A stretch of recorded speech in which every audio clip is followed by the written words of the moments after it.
오늘 우리에게 주시는 하나님의 말씀 사사기 19장 1절에서 9절입니다.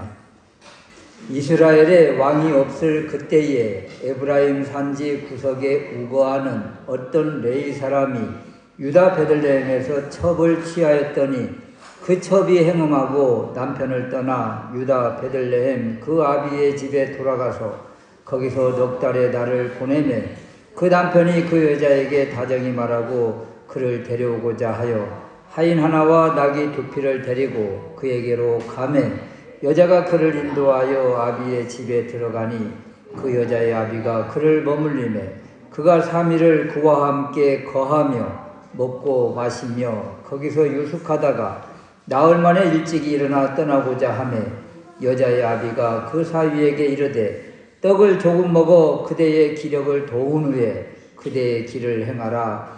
두 사람이 앉아서 함께 먹고 마시매 여자의 아비가 그 사람에게 이르되 청하노니 이 밤을 여기서 유숙하여 그대의 마음을 즐겁게 하라. 그 사람이 일어나서 가고자 하되 첩 장인의 간청으로 다시 유숙하더니 5째 날 아침에 일찍이 일어나 떠나고자 하매 여자의 아비가 이르되 청하노니 그대의 기력을 돕고 해가 기울도록 머물라 하므로 두 사람이 함께 먹고 그 사람이 첩과 하인으로 더불어 일어나 떠나고자 하매 그 첩장인 곧 여자의 아비가 그에게 이르되 보라 이제 해가 저물어 가니 청컨대 이 밤도 유숙하라.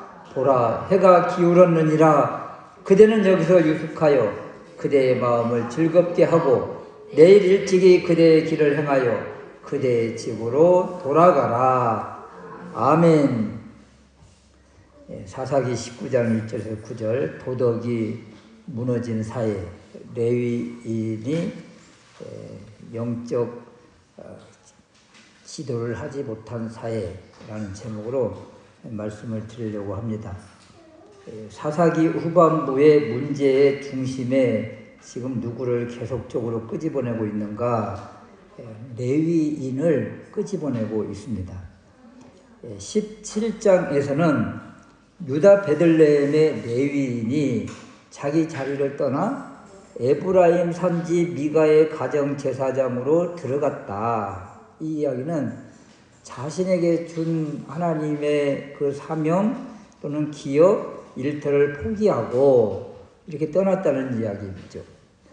그리고 평화로운 지역을 점령하기 위해 떠난 단지파의 제사장으로 갈아타는 모습, 가정 제사장에서 지파의 제사장으로 갈아타는 모습, 여기에서 영적 도덕적 질서를 세우는데 앞장서야 될 레위인이 그 타락한 모습, 타락상을 보여주고 있는 것입니다. 또 그 지역과 그 시대를 깨우고 빛을 발해야 될 레위인이 본분의 사명을 감당하지 못하므로 그 땅이 캄캄한 영적 암흑기 시대가 되었다는 것이지요. 또 오늘 19장은 그 에브라임 산지 구석에 우거하는 어떤 레위인의 이야기입니다. 역시 오늘도 레위인의 이야기예요.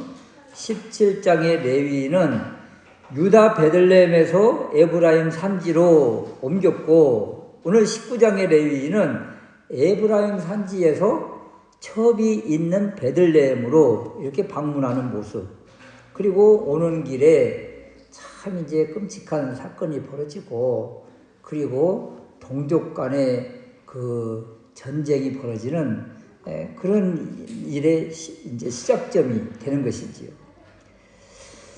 그래서 이 두 레위인이 나오고 있잖아요.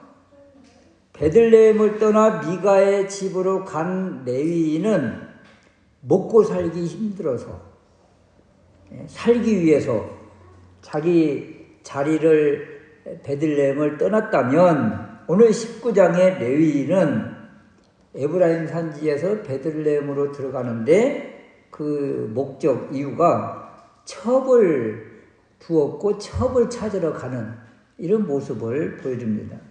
이 레위인의 잘못이 금방 드러나는 모습이잖아요. 그러면 레위인 이야기니까 우리하고는 상관이 없는 것인가? 이 제사장들 이야기니까 우리하고 상관이 없는가? 아니요. 베드로전서 2장 9절 말씀에 보면 오직 너희는 택하신 족속이요 왕같은 제사장들이요 그랬잖아요. 우리가 다 신약에서 각각 제사장의 사명이 있다 이렇게 말씀을 주십니다. 그래서 우리 모두는 왕같은 제사장들이다. 그래서 레위인의 그 잘못된 모습을 통해서 우리 자신을 한번 비춰보고 또 우리는 영적으로 어떤 상태인지 뒤돌아보는 시간 될 수 있으시기를 바랍니다. 첫 번째 생각할 수 있는 것은 레위인이 첩을 둔 사건은 영적 타락의 모습이다. 첩을 두었다는 것은 권세, 부귀의 상징이죠. 가난한 사람은 첩을 두고 싶어도 둘 수가 없어요. 부유한 사람들이 막 첩을 많이 거느리는 거예요. 대표적으로 왕들이 많은 첩을 두었잖아요. 또 사사시대인데 사사였던 사람들이 첩을 두고 이렇게 자신의 그 위치를 과시한 적이 있는데 야일이 그랬고 기드온, 입산, 압돈이 첩을 두고 이렇게 살았죠.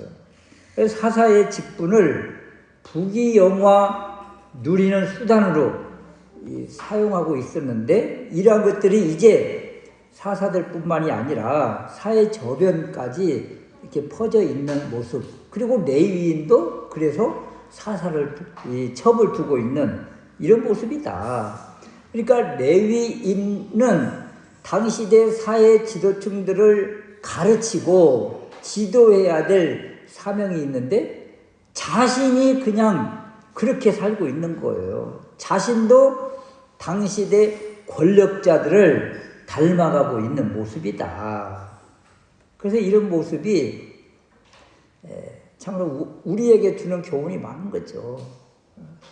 그리스도인들이 이렇게 부귀영화를 누릴 때 이 부귀영화를 정말 잘 선용을 해야 되는데 이 부귀영화를 또 하나님이 주신 물질적인 부요함을 또 하나님이 주신 그 높은 지위의 이 권위를 내 목적을 위해서 살아간다면 이 레위인의 모습과 별반 다를 바가 없는 모습이 되지 않겠는가 이런 것이죠. 두 번째 우리가 생각할 수 있는 것은 레위인의 첩이 이제 행음한 사건이에요. 레위인이 첩을 두었다. 이것은 영적 타락의 모습이고 이제 레위인의 첩이 이제 행음을 하고 있어요. 근데 이 모습은 이스라엘의 영적 현 주소의 모습이다. 이런 것입니다. 2절 말씀에 보면 그 첩이 행음하고 남편을 떠나 유다 베들레헴 그 아비의 집으로 돌아갔다. 이제 친정으로 갔다. 이런 거예요. 여인이 살던 곳이 어디라고요? 유다 베들레헴이고 레위인이 살고 있는 곳은 에브라임 산지입니다. 에브라임 산지 구석이라고 표현을 지금 해주고 있잖아요. 베들레헴은 나름대로 어느 정도 도시인데 이 도시에 살고 있는 베들레헴의 소녀가 저 에브라임의 촌구석 그것도 레위인의 첩으로 들어갔다. 이것은 지금 무엇을 암시해주고 있는 거예요? 아, 팔려갔구나. 이런 생각이 금방 들지요.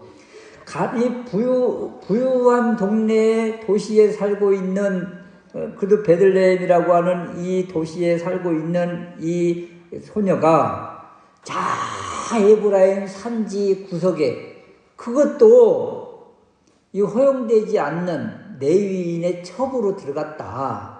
이것은 옛날 우리나라 시대의 그 가난한 시대에 보릿고개 때 그 먹을 것을 위해서 딸을 부잣집 첩으로 보내고 막 먹을 양식을 좀 구하고 이런 모습과 많이 이렇게 닮아 있다 이런 거예요.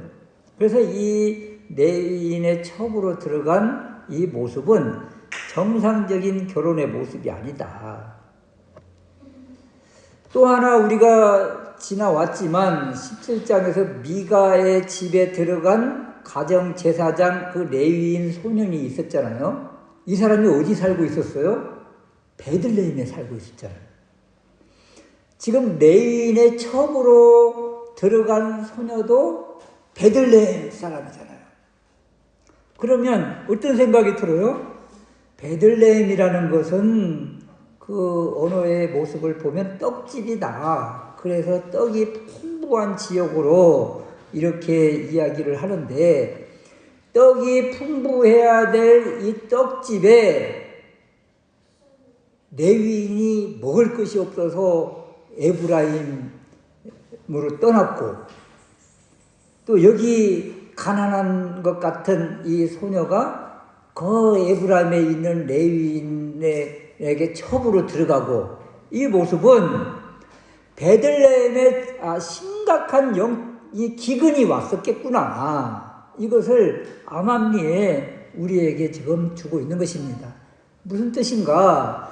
베들레헴이라는 것은 하나님과의 관계가 형성되면 하나님께서 풍성하게 복을 주시는 그런 지역, 그런 곳이 베들레헴이에요. 그런데 사람들이 이렇게 영적인 기근, 영적인 기갈 상태에 빠져서 자기 생각대로, 자기 주관대로, 자기 마음대로 행동하니까 하나님이 복의 문을 닫아버린 지역이 바로 베들레헴이구나. 이것을 우리에게 보여주고 있다. 그러면 이 기근을 타파하기 위해서 무슨 일을 해야 되는가? 떠났던 레위인이 그곳에서 참으로 하나님의 말씀을 지도하고 가르쳐서 하나님과의 관계 회복을 힘써야 되고, 또 베들레헴에 살았던 그 좀 가난해 보이는 듯한 이 가정에서 이 소녀, 이 딸을 그 에브라임 산지 구석으로, 더군다나 레위인의 정실 부인도 아니고 첩으로 보낼 것이 아니라, 이 가정이 그렇게 먹을 것이 힘들어 고난 가운데 있다면 먼저 하나님과의 관계를 위해서 몸부림쳤다면 하나님께서 베들레헴 이 집에 복을 열어주시지 않았겠는가. 이것을 우리에게 지금 주시는 거예요. 그래서 이 모습은 베들레헴뿐만 아니라 이스라엘 지역이 지금 이런 상태다. 영적인 기근, 영적인 고갈 상태다. 그래서 그 이방 블레셋의 관할을 받고 제대로 무기력한 상태에 살고 있는 모습이다. 더군다나 이 레위인의 첩이 행음했다. 이것은 우상숭배와 연결되는 직접적인 단어잖아요. 그러니까 레위인의 첩의 행음, 이것은 이스라엘 백성들이 지금 이렇게 행음하고 있다. 우상숭배하고 있다. 호세아서의 고멜이 행음했다. 이 이야기는 이스라엘 백성들, 북이스라엘 사람들이 지금 하나님과의 관계가 뒤틀려져 있고 우상숭배하고 있다. 이것을 단적으로 표현해 주는 것이거든요. 이 레위인의 첩의 행음이 바로 이런 모습이다. 세 번째 우리가 또 생각할 수 있는 것은 레위인이 이제 첩 장인의 집에 가서 이제 이 첩을 데리고 돌아가야 되는데 계속 우유부단한 모습을 보여줘요. 그래서 큰 사건, 사고의 이제 출발점이 되는 것인데, 레위인의 이 우유부단함을 통해서 우리의 삶의 모습에서도 좀 결단과 각오, 이런 것들이 필요하다. 이런 것입니다. 끊고 매점이 분명해야 될 지도자인 레위인의 모습이 너무도 우유부단하다. 3절 말씀에 보면 첩을 데리러 장인의 집에 간 레위인, 처갓집에서 엄청난 환대를 받는데요. 그곳에서 3일을 먹고 마셔. 그래서 레위인이 첩 장인의 집에 가서 계속 먹고 마신다는 이야기가 계속 나옵니다.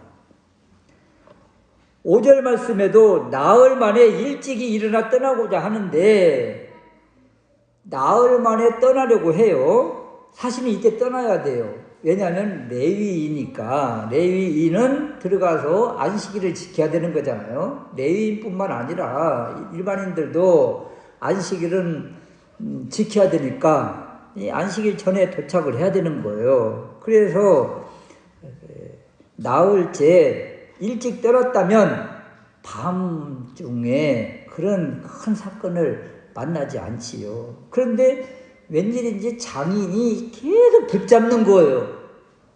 그래서 원하는 날에 떠나지 못하고 다섯째 날 결국 떠나고 말잖아요. 다섯째 날 해가 저물어 갈 때 떠나서 결국 밤중에 그 첩이 그 수치를 당하고 죽음을 당하는 안타까운 일이 생긴 거예요. 그래서 이 레위인이 우유부단하고 먹고 마시고 이러는 모습으로 인해서 결국 사고의 출발점이 되었다. 그래서 이 오늘 읽은 본문의 말씀 속에서 레위인과 첫 장인과의 모습, 환대하는 것 같지만 결국은 계속 등장하는 단어가 무엇인가 하면 먹고 마시는 것밖에 없는 거예요. 먹고 마시고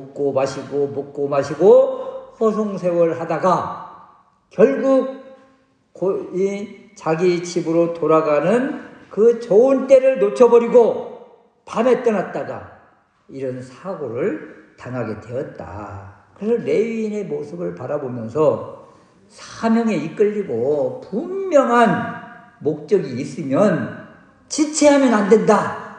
이런 거예요. 지체하면 안 된다. 머뭇거리면 안 된다. 레위인이 우리에게 주는 메시지가 그래서 분명합니다. 우리의 인생 그렇게 길지 않습니다. 허송세월하지 말고 세월을 아끼자. 머뭇거리고 기웃거리고 주저앉으면 결국 영적인 위기, 신앙의 위기가 반드시 찾아온다. 그러므로 신앙, 믿음에 있어서 신속하고 그리고 과감한 결단으로 다른 생각들이 이렇게 침입하지 못하도록 더 주님께 집중하는 그런 삶을 살아야 되겠다. 이런 것입니다. 레위인이 우리에게 주는 교훈 너무도 많지요. 사명, 본분을 다해야 되고 허송세월하지 말고 먹고 마시는 데 집중하지 말고 하나님께서 주신 사명과 삶의 목적에 분명한 목적을 두고 나아가면 하나님이 그 길을 열어주시고 영적인 지각을 깨우쳐 주시고 영적인 귀가 열리고 눈이 열리고 마음이 열리면 하나님의 뜻이 그냥 알아지는 거예요. 알아지는 거예요. 하나님의 뜻이 알아진다. 그럼 무슨 예언을 받고 이런 것이 아니라 하나님의 생각, 하나님의 마음을 알게 되는 거잖아요. 하나님이 이렇게 우리를 사랑하시고 하나님이 이렇게 우리를 위해서 행하셨고 하나님께서 이것을 원하시는구나. 이 마음을 알게 되는 거예요. 그래서 하나님께 더 집중해서 하나님의 뜻을 깨닫고 또 맡은 직분과 사명을 충성되이 감당하는 우리가 될 수 있으시기를 주님의 이름으로 축원합니다. 아멘.